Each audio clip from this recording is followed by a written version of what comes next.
Throughout history, freethinkers have outraged the religious with their wacky ideas about the virtues of free speech, reason, and of course, eating babies. Now, God is dying, and it's time to dispose of his remains.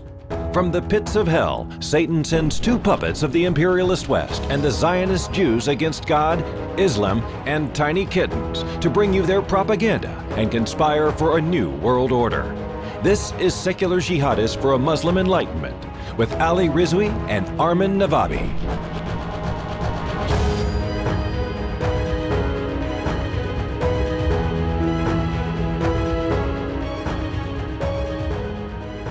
Welcome to another episode of Secular Jihadists for a Muslim Enlightenment. My name is Ali Rizvi, and with me, as always, is Armin Navabi. Armin, how are you today?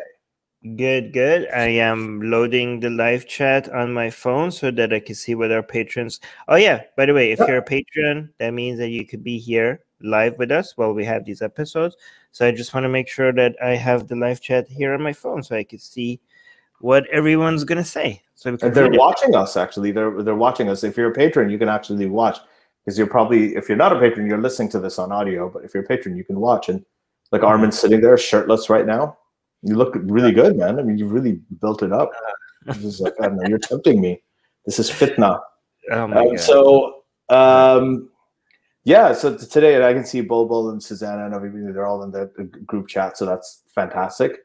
Yeah, today we're going to talk about something that we have talked about here before, but I really, really want to get into it right now because I'm hearing about this a lot. I'm hearing about someone or another being anti-Semitic. Sometimes it's very overt, like, you know, Marjorie Taylor Greene. Sometimes, you know, there's controversy around it, even though it's kind of clear, like Ilhan Omar. And then recently, one of my favorite comedians, right, Michael Che on Saturday Night Live is doing a weekend update segment, okay? And he made a joke. Armin, did you want to play the joke?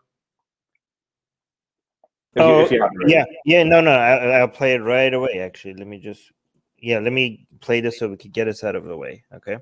Okay. So this is Michael Che on Saturday Night Live, weekend update. All right. Playing right now. Let me know if you have audio. Israel is reporting that they vaccinated half of their population. And I'm going to guess it's the Jewish half.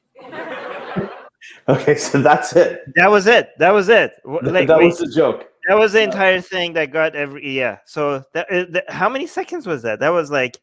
It's just a few seconds. Yeah, one more time. Yeah. Because I can't believe how fast it went by. Like, for the people who missed it, one more time. Yeah. Israel is reporting that they vaccinated half of their population. And I'm going to guess it's the Jewish half. Okay. So yeah, this was a joke. And this clearly, again, you know, I think most people just took it as a joke. Most people were okay with it, but there was a significant vocal minority that came out and they were outraged at a joke. Again, and this is a joke. Obviously, it's an exaggeration. You know, Israel does have a 20% Arab population, and you know, 44% of them have been vaccinated too. But that's not what he was getting at. He was indirectly and satirically pointing out that in Israel and Palestine, 50% of the population, right, it lives under occupation. Okay, still, even if it's not like settlers and everything, like in Gaza, there's no settlements and everything, but they're both occupied territories, like Gaza and the West Bank. So what happens in that population? Even Amnesty International has put out a statement, you know, saying that Israel has not been vaccinating the people who are actually under its own rule, and that was his point. All right, Liz, can you provide some context first? Because Israel has been right now one of the leading countries in vaccinating. Very good, yeah. Yeah, right. Like, in fact, it's been very, very impressive at how fast Israel has gotten to vaccinating half of its population. Like, people are like, it's been very impressive. Okay. Yeah. So this has become like a pro-Israel promotion that, look, we're ahead. Half of the population has been vaccinated. So here's the thing, though, that I mean, we could have, there's two ways we could go about this, whether it is anti-Semitic or is it not. But are we, or whether this is accurate or is it not, right?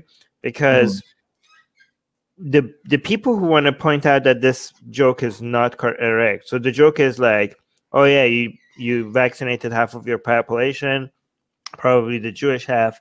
I mean, nobody. If you want to be, I don't think like jokes are supposed to be 100% literally accurate for them to make a point.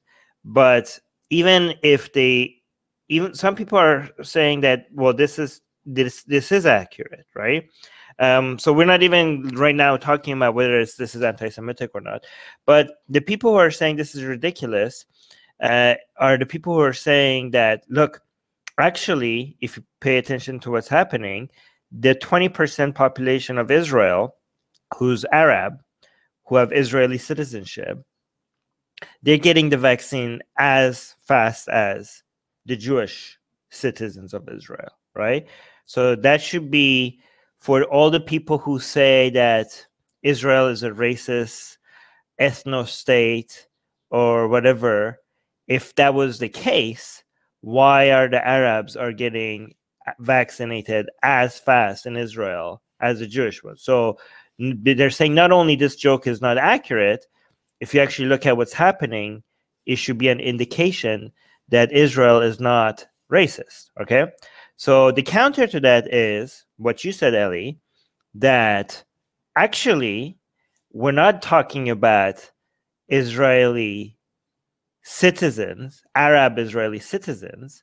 We're talking about the Palestinians who are not getting any vaccines. Like, I think it's been really bad, okay? So for Palestinians, they have been getting under, like, I mean, I don't know, what last time I checked was like 2,000 for a population of how many million? How much was it? Like, I don't remember the numbers, but it was ridiculously small, okay? Well below half. No, yeah, no, not even. No, like saying half is like, is basically Israel is one of, like, if you look at Israel, it's one of the leading countries when it comes to percentage of vaccination. When you look at Palestine, is one of the worst right now. Okay, I don't. So you could get very technical about the joke because the joke is technically not accurate because the Palestinians are not Israelis, right? So when the joke is saying, I'm guessing it's the Jewish half, and people are like, well, it's accurate because if you add all the Palestinians, it does end up actually being 50% not being vaccinated. But people are like, well, they're not Israeli. Like, people say, like, wait a minute, why would the Israeli government be responsible for citizens of another nation? Like, so that would be the comeback. Like, they're responsible for, like, look, when it comes to citizens of Israel, they are not being prejudiced when it comes to Jewish or Arab.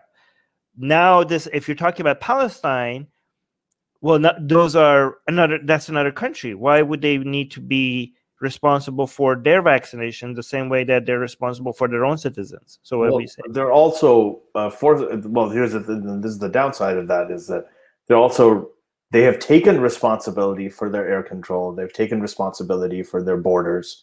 They've taken responsibility for a lot of the laws and a lot of the law enforcement and the military aspects and the police force and everything else in those occupied territories. So they are responsible for all of those things because they want to be. It's occupied territory. So if they have that and they actually can control what vaccines come in and go out and so on, then they should be responsible for this too.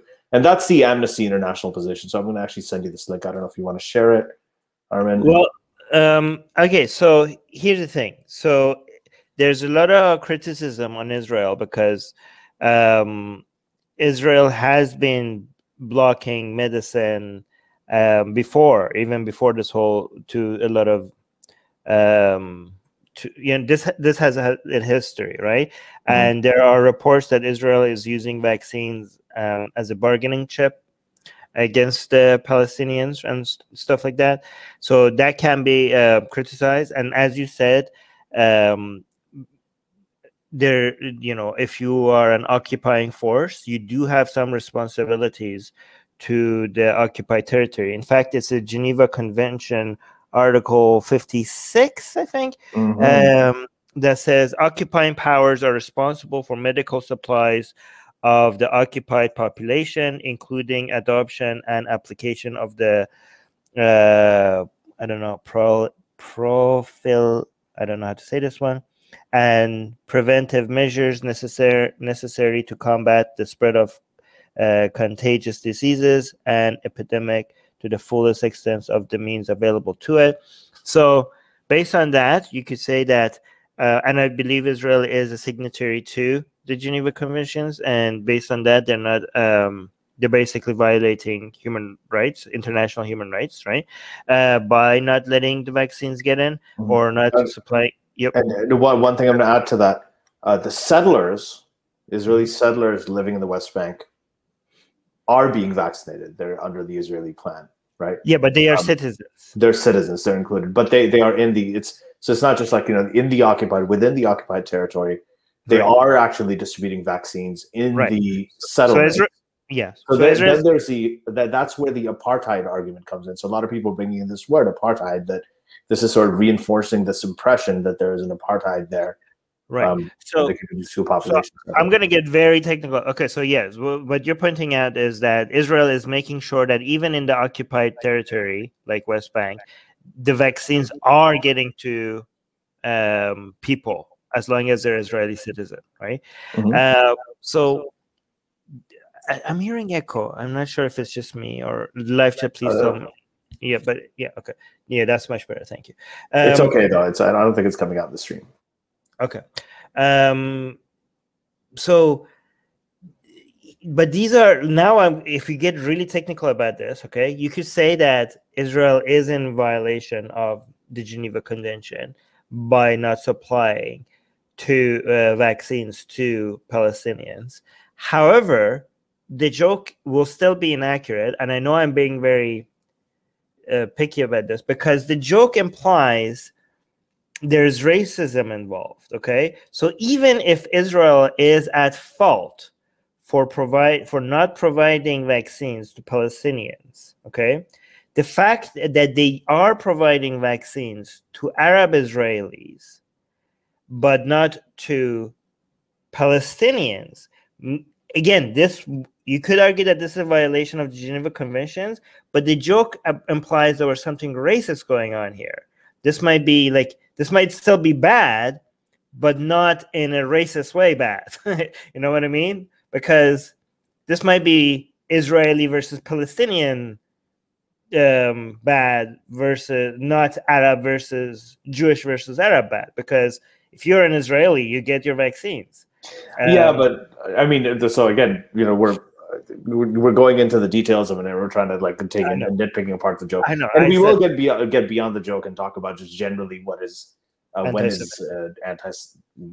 is criticizing Israel anti-Semitic and when it's not. But it's a bigger thing than that. Like the whole idea is that Israel considers itself a Jewish state, right? And it considers itself a democracy. It considers itself a Jewish state and a democracy. Now, it is a democracy, but it is also occupying half of the population. If you look at Israel and the Palestinian territories as one unit, then it's basically half of its population, of 5 million people or more, are under occupation, right? Are under illegal rule. So, and if all of them were given the vote, if all of them were able to vote, it wouldn't be a Jewish state anymore, but it would be a democracy. But if they don't get the vote, it remains a Jewish state, but it's not a democracy anymore. So I think that is the general idea behind when people talk about there's a preference for Jews in Israel. So the same kind of thing happens with them. If you look at Israel's marriage laws, I mean, we know that there is a discriminatory policy sometimes even against Arab Israelis, although Arab Israelis are generally a lot happier than Arabs in other states. So I'm definitely given that. But there are some discriminatory policies within that, even against the Arabs. So it's a complicated kind of thing. Obviously, it's a complicated situation. It's one of the most complicated conflicts in the world. It's a very complicated conflict over something really, really simple and dumb. of course, but it is a complicated conflict, right? So any you made is not going to, if you're going to joke about it in 7 seconds, is definitely going to be a whole bunch of people who will be very upset about it. And there'll be other people who will look at the meaning behind it, and you can find whatever you want. So I do want to read what the health minister said in Israel in response to all of this. Yeah. But before we do that, I do want to read some of the comments by our patrons. Do you want to read that? Yeah, Jeremy Frank is saying the failure of both pro-Israel and anti-Israel people to distinguish between Arab Israeli citizens and Palestinians on this subject has been cringeworthy. Well, let me tell you, Jeremy, that's something that the Arab Israelis themselves struggle with as well. Like, as a person that has been to Israel and has talked to a lot myself, and has been talking to a lot of Arab Israelis, there is a divide between Arab Israelis themselves on whether or not they consider themselves Palestinians or Israelis, or whether or not. And sometimes if you pressure them, I remember having a conversation with an Arab Israeli who said, who considered himself not an Israeli, but a Palestinian. And I told him, like, will he be willing to give up his passport, Israeli passport? And he was like, no, I will. And he seems to be enjoying his rights and his passport and everything that comes with it being an Israeli. So like, so wait, so you like all of that, but you don't consider yourself Israeli? But you just enjoy all the rights and all the privileges that comes with being Israeli? And he was like,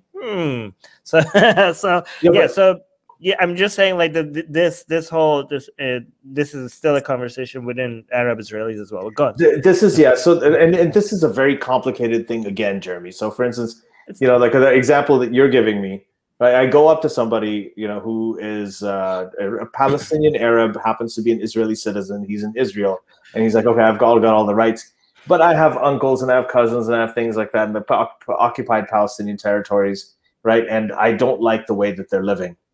So, you ask them, well, do you want to give up what you're doing? You want to be like, then you can be happy. And you can say, yes, I want to keep this because I don't like the way that you're treating all of those people. So I don't want you to take this away from me and throw me in that crowd.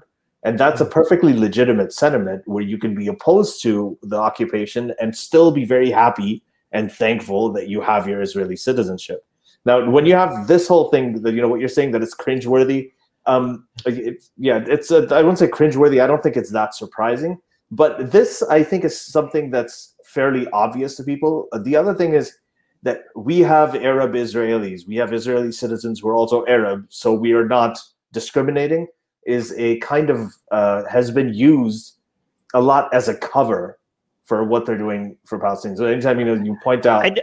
Okay, it's not that simple, Ali. I'm just giving the argument. I don't. I have counter arguments against this too, but I'm pulling an arm in right now.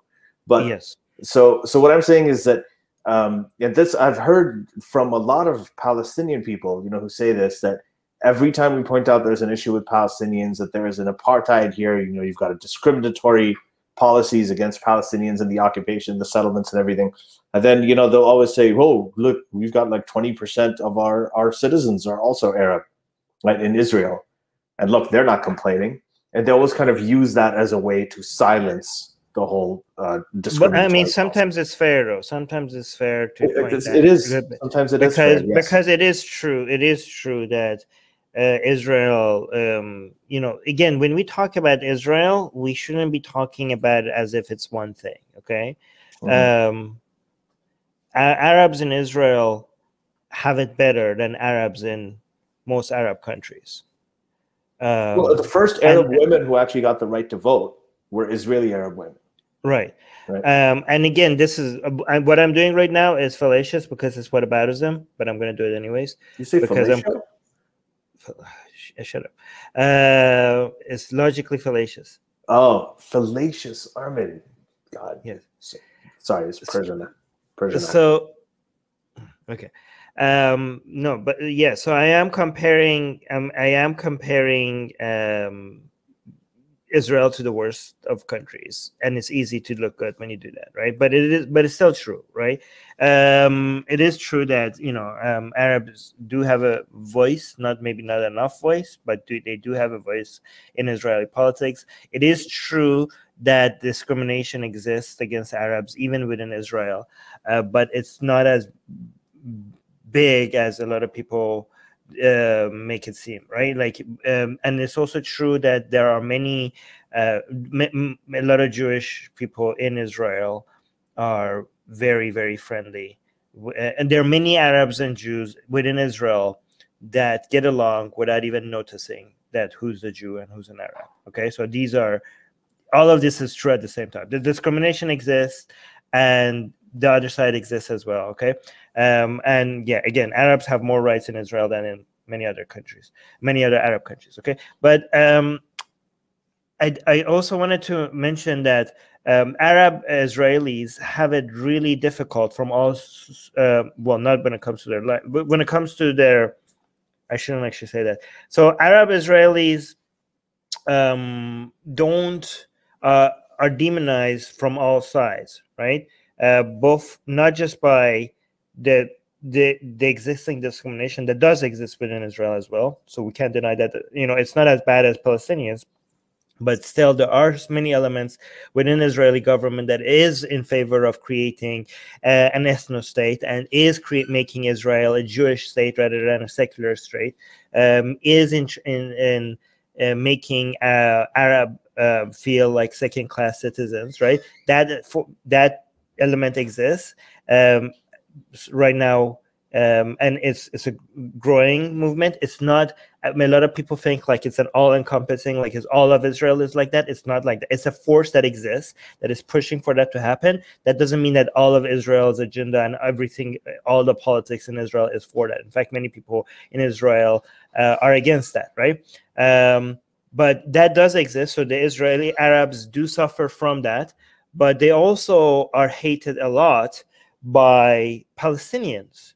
Okay, Israeli Arabs are often seen as portrayed as people who have betrayed their fellow Arabs, their Palestinians, brothers and sisters, because of how good they have it in Israel, and they are seen. Some Palestinians even hate them more compared to Israelis because they think like you were supposed to be on our side. I mean, a lot of Palestinians are extremely anti-Semitic. Okay, that's also true. And as much as they hate the Jews, they hate their Palestinian brothers and sisters who are Israeli sometimes even more. That's also true. Okay, again, hashtag not every Palestinian is anti-Semitic, but anti-Semitism exists in Palestine extremely higher than most other places. Extremely higher than most other places. So that's also true. Okay. See, these are a lot of these things. Like if you cut some of the things that we're seeing here and you play it, it seems like we're on one side, right? And if you cut some other things that we say here, it seems like we're on the other side. And people can't figure out which camp we are in, and that's a good thing because we're in no man's camp. Okay, we're trying to figure out. That's how you know when people can't figure out. Like, wait, are you on my side or not? Are you on my side or not? That's a good sign because people can't, because that means that you're actually trying to figure out the nuance. Sometimes you fail, but you're at least trying to find out the nuance behind what's happening. And that's why it's very difficult for people to decide whether you belong in a tribe or not. Anyways, do you want me to read what the health minister said, Ali, or you wanted to say? Yeah, let's do that. Let's go with the response. So the health minister in Israel, in response to... The health minister responded to Michael Che? So Michael Che came up with this joke, and then Israelis, a lot of people in defense of Israel's government came and said, this is not accurate. Look, Israel is actually vaccinating its Arab citizens the same way it's doing every other citizen. And then people responded, well, no, that's not what we're talking about. We're talking about the Palestinians. And then in response to that, the health minister, Israel health minister said, hold on. Oh, he likened his obligation to vaccinate Palestinians to Palestinians' responsibility to care for dolphins in the Mediterranean. Wait, say that again? So Israeli health minister likened his obligation to vaccinate Palestinians to Palestinians' responsibility to care for dolphins in the Mediterranean. Okay. Well, that just makes the whole thing look so much better. Yeah.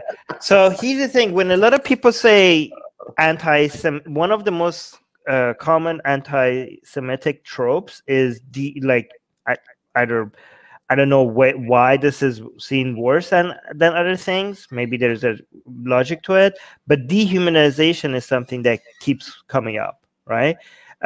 Especially when it comes to back in World War II under Germany, comparing the Jews to, I don't even know if I should say it, because I don't know if I could get in trouble just for saying it.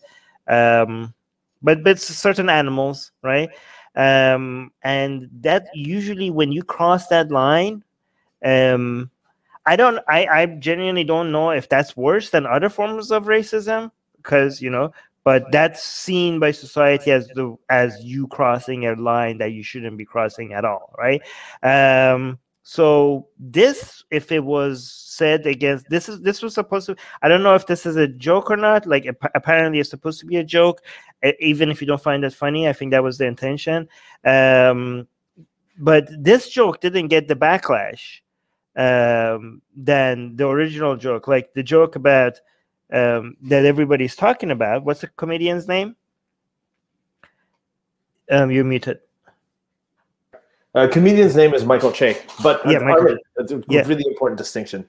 People say this, they're like, well, Michael Che said it. Michael Che is a comedian on Weekend Update on Saturday Night Live, where they have Drunk Uncle on. Well, they used to. I haven't seen him in a long time. Right. We're talking right now about a statement from the Israeli health minister. Yeah, that proves my point, because this should have gotten more of a reaction compared to the comedian. The comedian is a comedian. Like I thought the comedians get more leeway with what they get to say, right? I mean, this was a joke that didn't get any of the backlash. Maybe none of them should get the backlash. Maybe like people should be able to joke. I don't know, but I just think there's a double standard here, right? You have the health minister make joking like this, right, about Palestinians getting disease and nobody helping them, right? Even though it's under the Geneva Convention that you should. I mean, dolphins are not protected under any Geneva Conventions or not, right? Like that's not under internet. Like comparing the Palestinians to dolphins, I think if the Jews were compared to any animals in any joke in any way, the backlash would have been so massive, right? So the fact that the health minister comes and compares the Palestinians to an animal and to joke about their responsibility to them, and that not getting a backlash, to me shows that there's a global bias about who gets to say what, So what do you think? Yeah, I agree with you. This is like one thing I just want to get clear here. When we talk about Israelis and Palestinians, when we're talking about Israelis, as you said, there is the Netanyahu government, okay, which has like roughly the support of 50% of the population. As you know, he's been struggling, just barely managing to get elected, and had to have repeat elections because he couldn't form coalitions. So there is a sizable chunk of Israel that does not support Netanyahu. Then there are Arab Israelis. There are other. I mean, Israel is not just, when we talk about pro-Israeli or anti-Israeli, it's just it's a bad concept, right? Yeah. You have an outlet like Haaretz that comes out of Israel, and you also have like all these conservative right-wing Israeli papers, right? So there's that. There's already, you've got the West Bank settlers, like they're Israeli citizens, and they have conflicts even with the most conservative people in the Knesset, in the Israeli government. And same thing with the Palestinians. When you say this stuff about compare them to dolphins, or how Avigdor Lieberman said that they should be, thrown into the sea. And Avigdor Lieberman used to be a foreign minister at one point. I mean, he said this many years ago. So when you talk about it, what you're saying, the word dehumanization. That's right. When you start thinking of there are kids there. There's Palestinian kids. There's Palestinian secular people. There's Palestinian people who have all kinds of different opinions, right? There are Palestinian people who are very, very religious and Islamist, and they vote for Hamas because they want because they believe in the jihad. And then there are even more people in Gaza who vote for Hamas because Hamas gives them money, gives them social services, and they don't have any other option. There's a corrupt Fatah government, which is secular, and some people support that. It's all very heterogeneous. You cannot say that, yeah, Palestinians, dolphins. Yeah, even though Palestinians and like, okay, so there's a huge difference between like, you could be pro anti-Netanyahu because you're pro-Israel, right? Yeah, you should be actually. Yeah, you could be anti-Hamas because you're pro-Palestinian. Because you're pro-Palestinian. And you could even acknowledge that, especially in the Gaza Strip, okay? Here's the thing, like the average view of people in Gaza Strip is too radical even for the Palestinians in West Bank, okay? Like some Palestinians for West Bank think like the Gaza Strip people are like, oof, like that's some insane, like those be radicals. Conflict for so long. The West Bank. Yeah, no, but you could acknowledge that the views that people have in the Gaza Strip are on average worse than most Islamic countries. Okay, like it's really bad, like the views that people there have, right? But that doesn't mean that you're not gonna fight for their human rights. Like these are not a contradiction. Like people sometimes when you see like the statistics of what the views of people are in Gaza Strips are, some people are like, you know what, screw them. They deserve like this and this and that. Like no, it doesn't work like that. I mean, you also have to understand that why is there a difference? Why is there a giant difference between the views of people in the Gaza Strip and West Bank, right? Well, because of the conditions that they raise it, like the environment. You have to take environmental factor into into account. And saying people are a product of their environment is not a way for us to dismiss the responsibility of people for having such heinous views. But but you should still acknowledge it, right? Like these are not contradictions. You can acknowledge the impact of the environment without excusing it. Yeah. You could fight for their human rights without defending their horrible views. And these things be complicated, right? Anybody that is trying to make it a black and white picture for you is just trying to, be like, you be on my side, and everybody who disagrees, you must be like a pro apartheid or like racist person if you disagree with me, or the other person like, oh, you're just excusing Islamic jihad on the other side. Like, it's just like it's easier to just put people in camps and just decide you're not in my camp, so you're on the other side and you're the enemy. Like it's just easy and lazy. And why is it that it's so easy? So many people, just for criticizing the Netanyahu policy, they immediately throw out anti-Semitism, just like you don't give someone an open Diet Coke can or something and they call you Islamophobic, right, on a plane. Yep. Remember that incident? So this thing is thrown about so loosely. This is anti-Semitic. This is anti-Semitic. Then why is when somebody at the Israeli, a government official, says that Palestinians is not responsibilities like dolphins, then if that is anti-Semitic, criticizing government's anti-Semitic, comparing all Palestinians to dolphins in the Mediterranean is racist. Right? Is anti-Arab, okay? Or anti-Palestinian. Anti-Palestinian, right? Or so there's a anti-Palestinian. So or you could say not anti-Arab. I don't think anybody could accuse the Israeli, even the Israeli government right now, as being anti-Arab. Okay, fair. They have gotten close to the worst Arab nations, but anti-Palestinian. That's why the word that's coming up now is apartheid.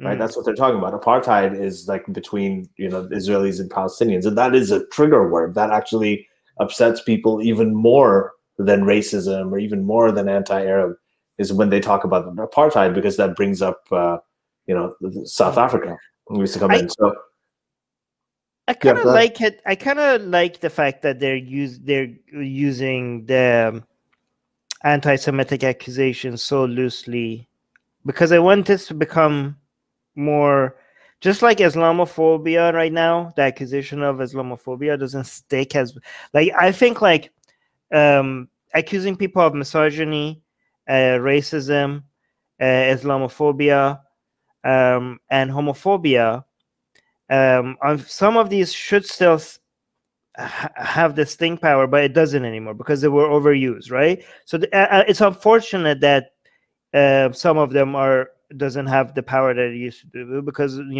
misogynists still exist, homophobes still exist. There's out there, right? So I wish that was a more powerful thing to use. But I'm glad that Islamophobia these days doesn't have the doesn't have the singing power that it used to have, right? You can't end careers or like you used to with it before, right? The two remaining one are accusations of transphobia and anti-Semitic views. These two accusations they still have a lot of power behind them, right?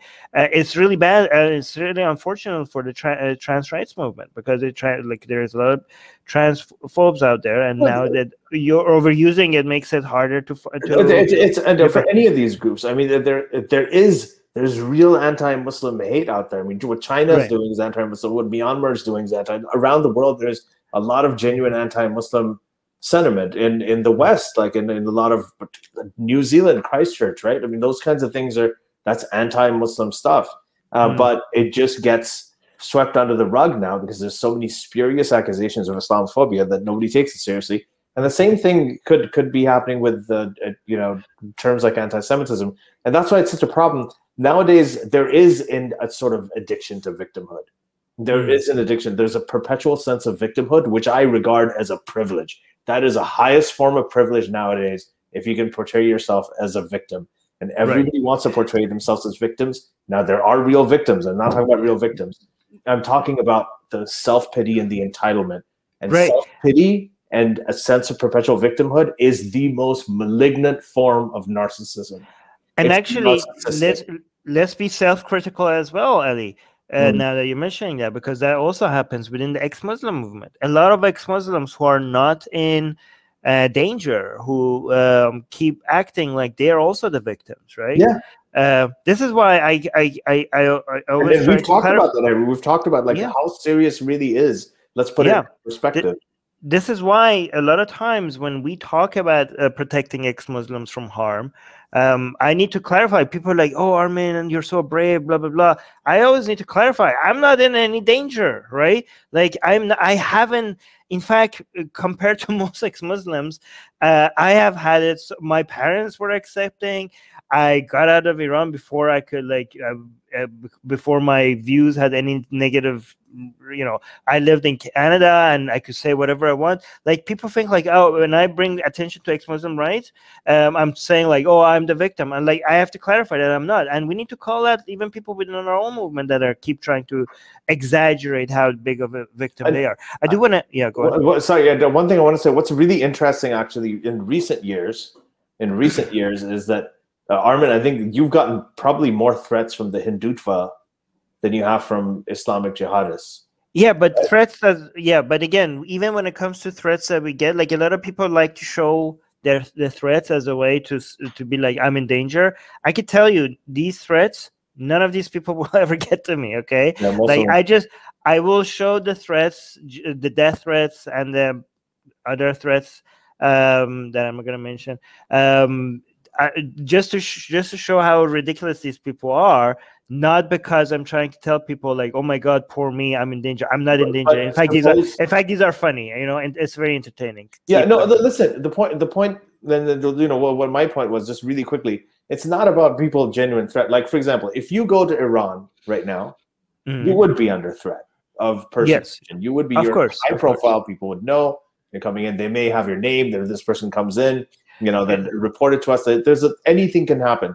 And that can happen even now to any of us. We go to Pakistan or Iran or Saudi Arabia. So that is genuine. I'm not talking about that. I'm talking about people who have this sort of entitled sense of victimhood, entitled sense of sort of self-pity. What self-pity does is it gives you an excuse to focus all your attention on you, and it gives you an excuse to expect everybody else to focus their attention on you, because what you're going through is so much worse than what they're going through. Right? I do want, yeah, exactly. Yeah, so it's a malignant form of narcissism. I just want to say and that's why it correlates so well with the social media age. Self-pity, victimhood, narcissism, it all goes together. Yes, I do want to highlight some comments. John Smith is saying, didn't Palestinians choose to get the Russian vaccination and opt out of the Israeli program? Actually, I don't think that's okay. Hold on. No, yeah. So let me just say this really quick. They didn't opt out of, not from what I've read, at least, unless you have something here, opting out of the Israeli program. But they did order the Russian vaccines. They've gotten, I think, 10,000 of them so far. 5,000 of them have been administered, which is, again, peanuts. Yeah, right? Yeah. I just want to refer to why we were such. So this is from The Guardian, saying Israeli said to have used COVID vaccine as bargaining tools in Syria prisoner swap. Russia mediated deal in which Israeli woman was exchanged for 2 Syrian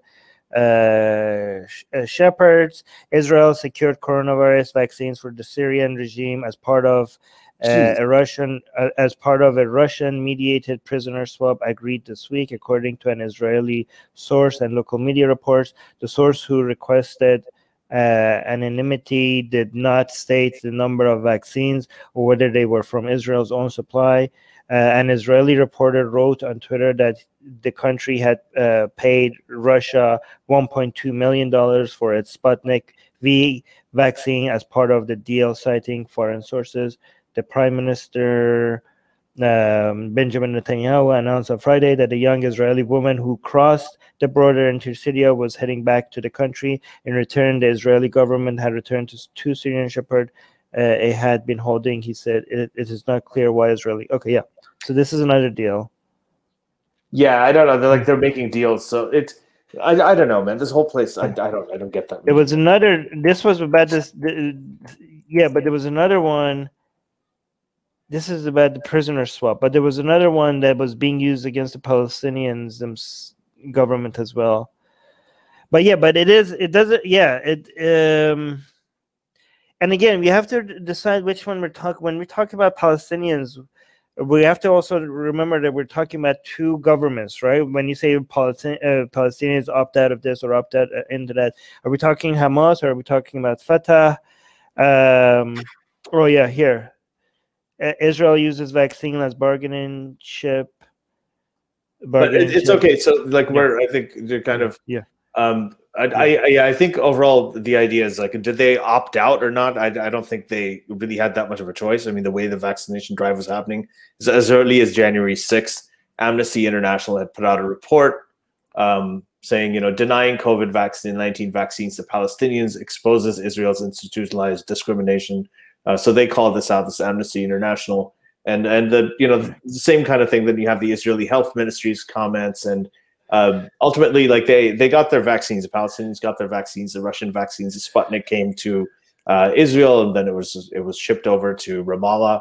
In Palestine, there's only about 5,000 doses, so they're trying to get it wherever they can. I really want to go over the things that. I have a list here. I actually made this a couple of days ago about the things in Israel that I'm for and I'm against. If we have time, I want to go through that. I've never read this list to anyone before. I just like making it, But I do want to I only want to do that if we have time, right? But I do want to really quickly, because we're getting close to the 1 hour mark. Read the comments here by our. Okay, so FA is saying, have you guys watched Abby Martin's interviews with Israelis? What are your thoughts on the anti-Palestinian sentiment in Israel? So I haven't. I have seen Armin Navabi's interviews with Israelis, and also one of the guests that we had, remember, who interviews and talks to them. Like those I've seen a lot, but. Actually, I interviewed a lot of Israelis in Israel about Palestinians, and I can tell you there doesn't seem to be a like their views seem to be here's the thing: these interviews, my interviews, Abby Martin's interviews, these are not very. They're not scientific. Well, not very. I'm saying not very, not at all scientific, right? So you shouldn't base your.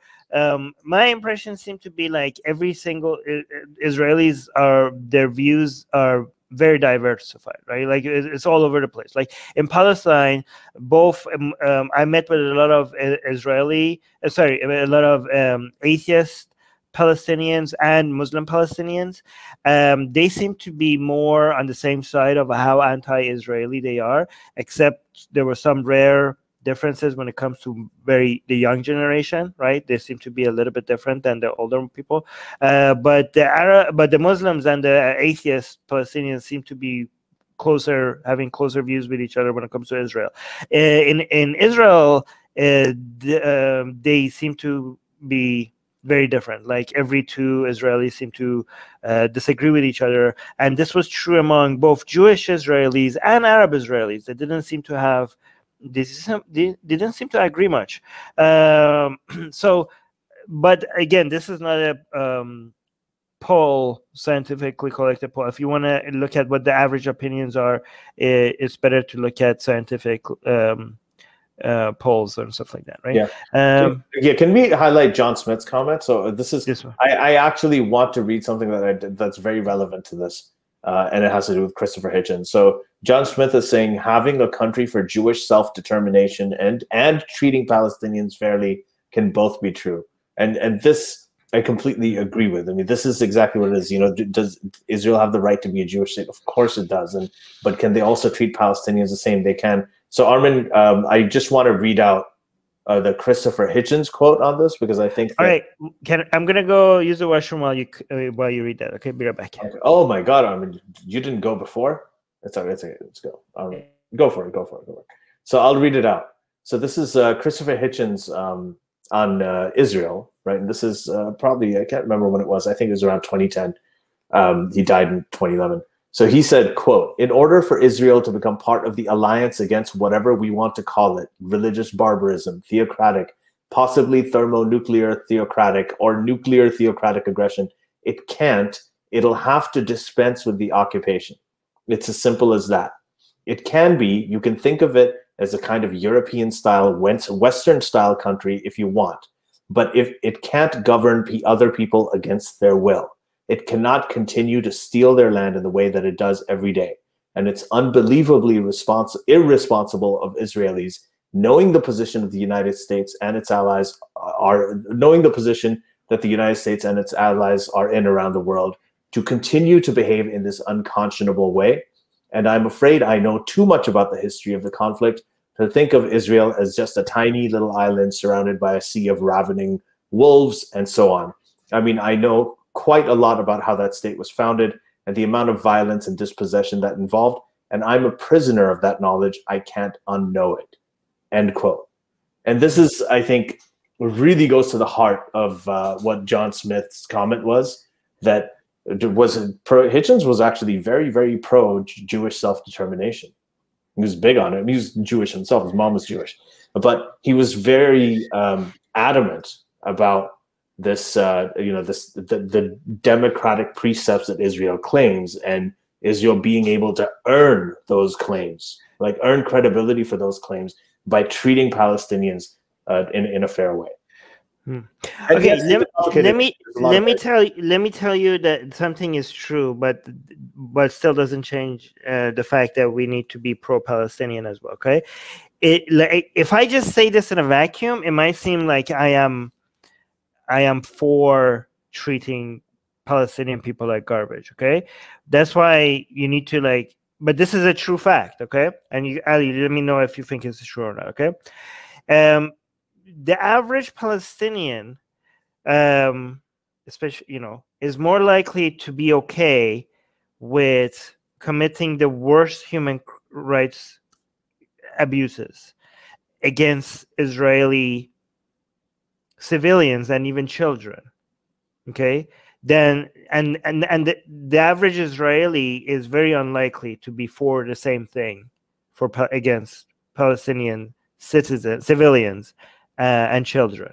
Okay, this is true, right? The average Palestinian is way more likely to be for committing such human rights violations. I mean, things that I can't even mention against Israeli children. Okay, this fact might be used for you to get you on the side of you also being on the side of human rights violations against Palestinian, and for you to be on the side of collective punishment. Okay, and in fact, This unfortunate fact, has been used to brainwash a lot of Israelis as well, to want revenge, not against individuals who have committed a crime, but to be on the side of collective punishment.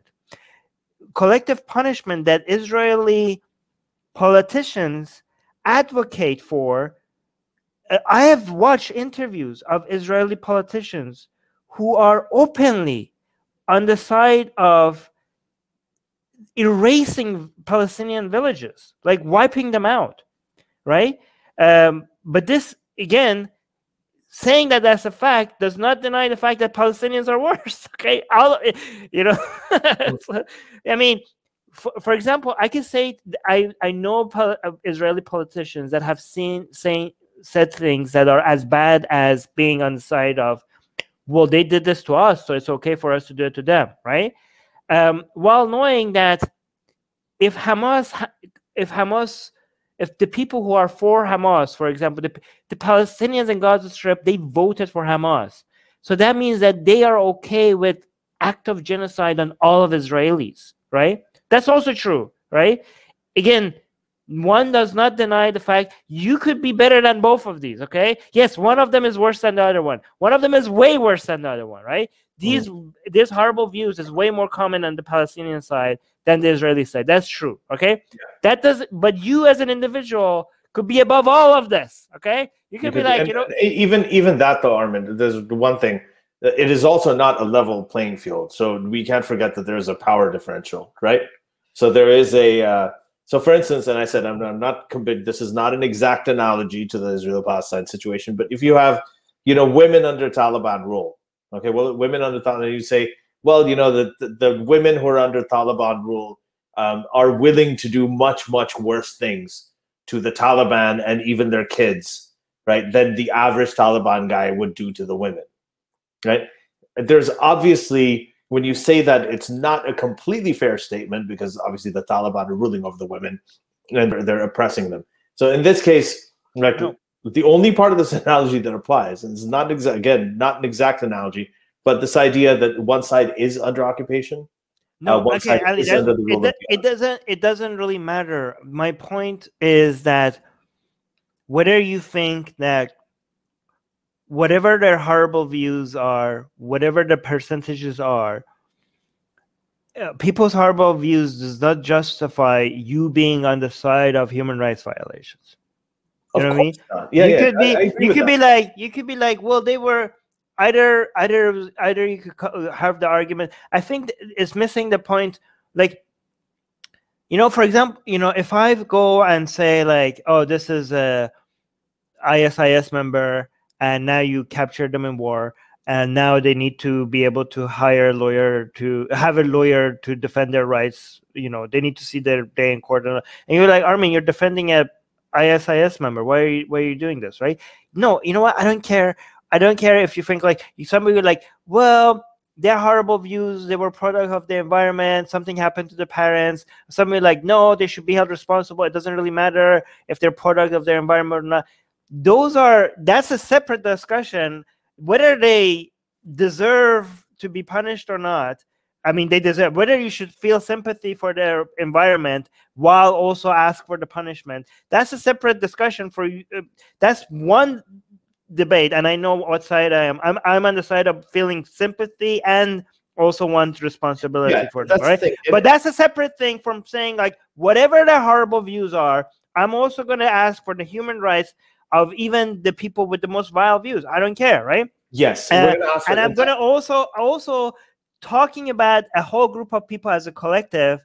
It's not going to get you anywhere, right? Like even if 99.9% of Palestinians, which is that's not true, believe that I'm pro genocide against all Israelis, right? For the sake of that last 0.1%, I'm gonna every single Palestinian should be treated like an individual. You know what I mean?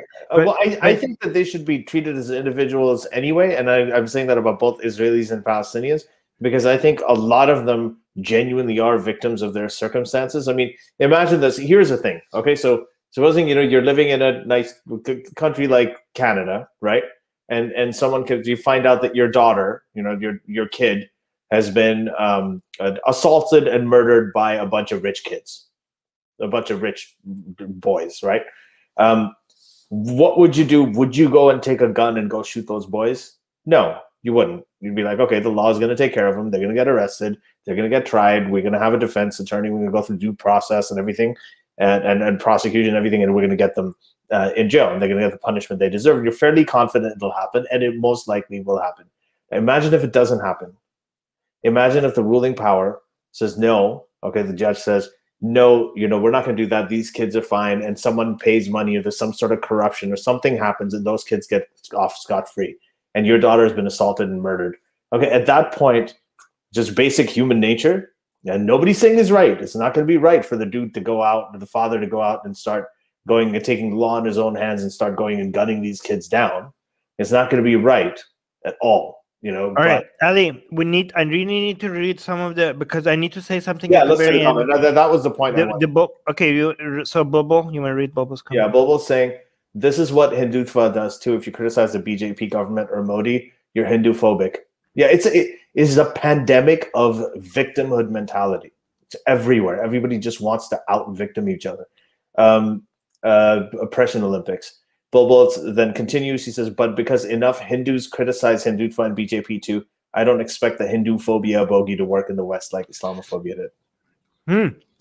This is something true about Israel as well, because all these people, this whole narrative of you criticizing Israel, you must makes you anti-Semitic, doesn't work inside Israel. Yeah. Because there's a lot like, you want criticism of Israel, look at just listen to Israelis, right?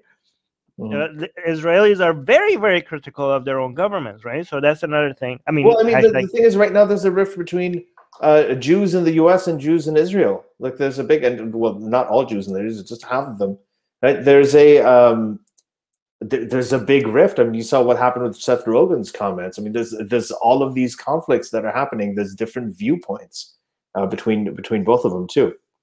There's just a lot more information. Okay. Oh yeah, so, Jim King saying Corey Gilk-Schuster, who's our guest. Did we mention? We talked about him. We may not have mentioned his name, but that was him, Corey Gilk. He's got great videos.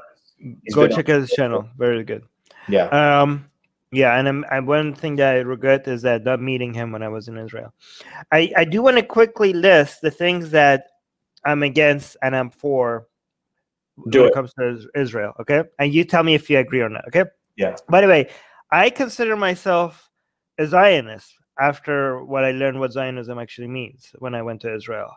And I also met a lot of Zionists who are against the occupation in the West Bank.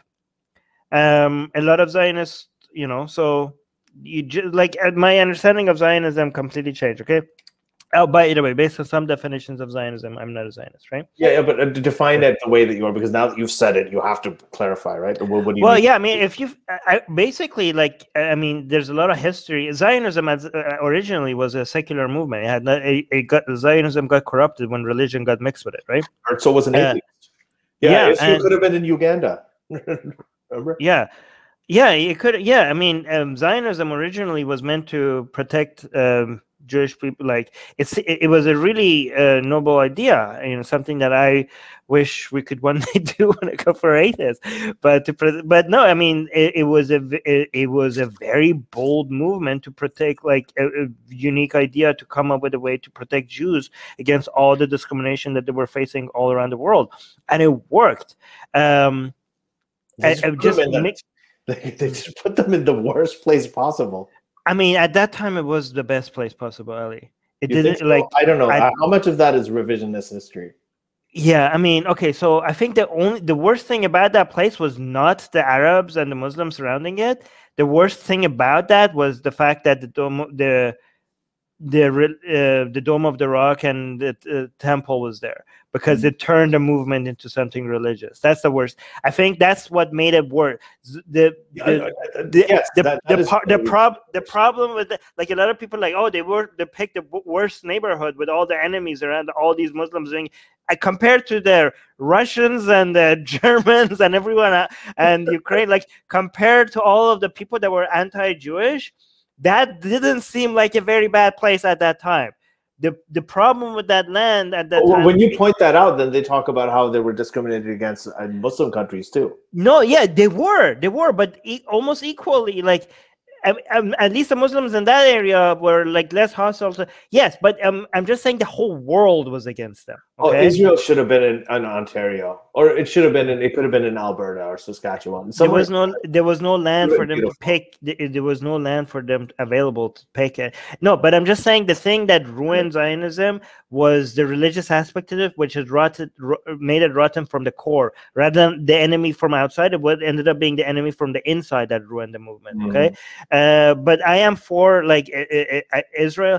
What I like is Israel became a land to protect the Jewish people from harm, but it should have evolved into a land that was not meant for Jews. It should have evolved into it could still be like a land that is home to anyone who's oppressed, right? Like, you know. So here's the thing: I do believe in ethno-states if the ethno-states foundation was based on protecting an ethnicity that is under attack, not based on my ethnicity being superior.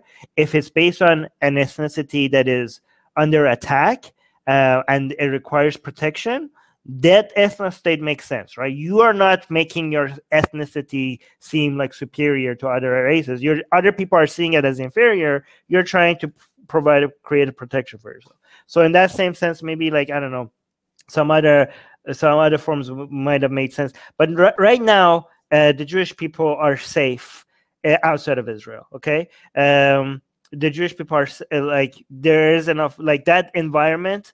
I mean, there is still a lot of anti-Jewish views, but that environment does not exist anymore. And like, Jewish people have a home in the United States, they have a home in Canada, they have a home in Europe. Yes, you could point to attacks against them and hate against them. It's not the same thing. Okay, so I think like, and also think like, if you make Israel not being a Jewish state, doesn't mean that all the Jews around the world are going to be unprotected. I do think like the spirit of Israel being a land for the people who are oppressed, and just making it, continuing, and that, like, for example, I hate the fact that Israel does not even recognize the Armenian genocide, right? Like, this whole idea of never forget, never forget. What are you talking about? You guys are forgetting left and right, right? You got like, Israel is not pushing against China. Israel is not pushing never forget. Oh yeah, never forget the genocide that was against your people, and you're not even recognizing, because of the relationship that you have with Turkey as a country. Israel doesn't even recognize the Armenian genocide. So don't like. You're joking. Never forget. Like, this is like Godwin's law. Like, I understand why Godwin's law is there, but in some cases, like when it's applied in absolute terms, where you should never ever compare anything, that's just BS. Because if you can't say never forget, and then also say, well, any comparison to what happened in World War II is just a violation of Godwin's law and shouldn't be taken seriously. You can't do both. I mean, we cannot not do Godwin law. We're talking about Israel. How could we not? It's the foundation of it. No. But what I'm saying, you know what I mean, right?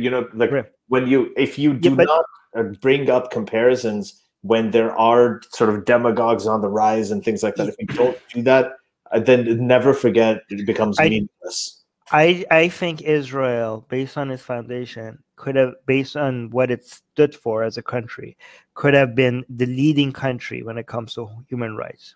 That was it would have been its genesis, and it could have continued being its identity, right? It should have been the country that led the way against human rights abuses against Muslims in India, in China. The leading way to be against Turkey when it comes to not even remembering the Armenian genocide. Israel didn't even take a big stance when China started taking a oppressing Jewish people in Israel because they're not the right type of Jews, apparently, right? They're like religiously Jews, but like not ethnically the same Jews that they care about, which is like insane. But here's the thing. So the things that I don't like about Israel is the right-wing parties, the influence of religion and politics. Yes, I know it's more secular than all its neighbors, but it's more secular than all its neighbors, but it's less secular than the countries that I consider secular, like Canada, for example, or the United States. So it's not like a Western country. It's not like a Canada. Or France. I don't like Netanyahu at all. I'm against the occupation, the settlements in the West Bank. I'm against all the forces within Israel that is trying to move it closer to an ethnic state and creates second-class citizenship for Arabs inside Israel. I'm against the war crimes that Israel has committed. Like, yes, I am for defending Israel as a nation, but I acknowledge that there has been many war crimes committed by the Israeli government.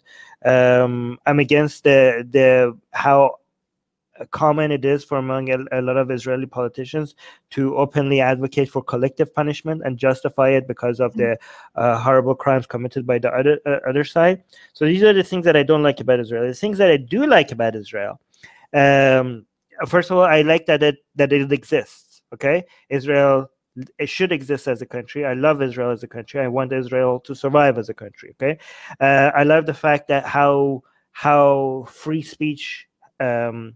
How free people are to be against the government, to even be pro-Palestinian governments inside Israel. So free speech is something that is very protected in Israel. I love how when Israel's government does not commit human rights abuses, I love how effective they are at protecting itself, right? Like, I love how efficient Israel's military and intelligence agencies are. No, I like how amazing, how smart and sophisticated Mossad is, and how you like how they Yes, exactly. I love how not just Fakhrizadeh. Every time, like the nuclear scientists in Iran, they basically they go in, they take care of, like this is a little tiny country that is like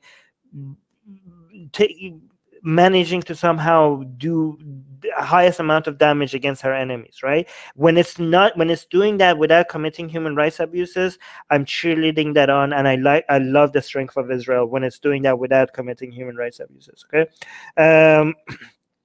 Okay, so I recognize. Okay, yes, I also like the fact that Israel is the only real democracy in that region. I like how Israel is the only is the leading LGBT friendly country in that region. I like how entrepreneurial the entrepreneurial spirit of Israel, how many new ideas, new businesses came out of Israel. Both when it comes to intellect, academia, innovation, Israel is not leading the world. Not leading in these aspects in the region. Israel is leading in the world. Okay, Israel's technology is going to be the solution for the whole world when it comes to access to clean water, when it comes to green technology.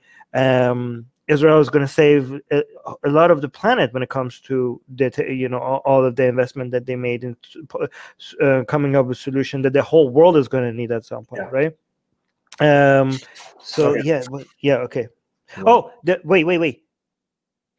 Two more things. I love Israel's history. If you're a history buff, you will love going to Jerusalem.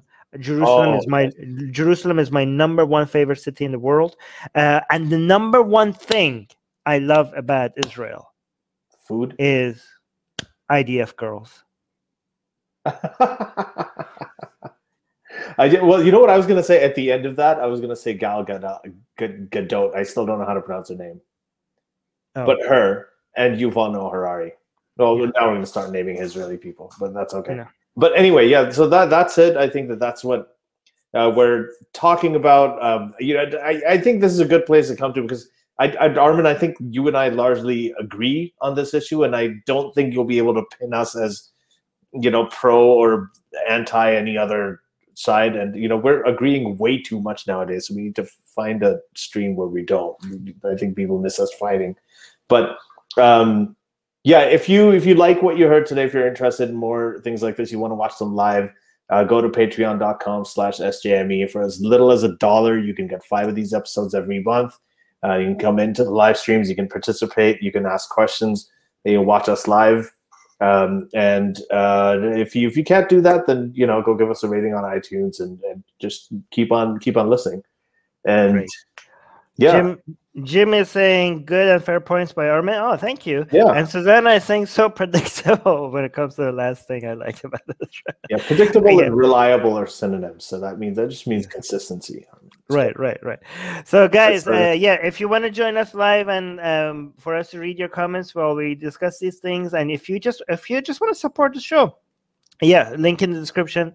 And yeah, also if you're listening to this on your podcast, as a podcast, please also come support our YouTube channel. Subscribe to Secular Jihadists on YouTube. Or if you're listening to this on YouTube, then, give us a rating like Ali said on iTunes. That really, really helps. Anyways, okay, thank you. Bye. Yeah. Bye-bye. The Secular Jihadists have been made possible thanks to the Illuminati and the covert support of Israel and the CIA. That's what we have been told, but we haven't received our checks yet. If you like what we do, please support us. Share the podcast with your friends. Write and tweet us with topic and guest suggestions. Or head over to secularjihadist.com and give $1 or more for exclusive access to live video. Have your questions read and answered on the air, and more. Till next time, may the flying spaghetti monster be with you.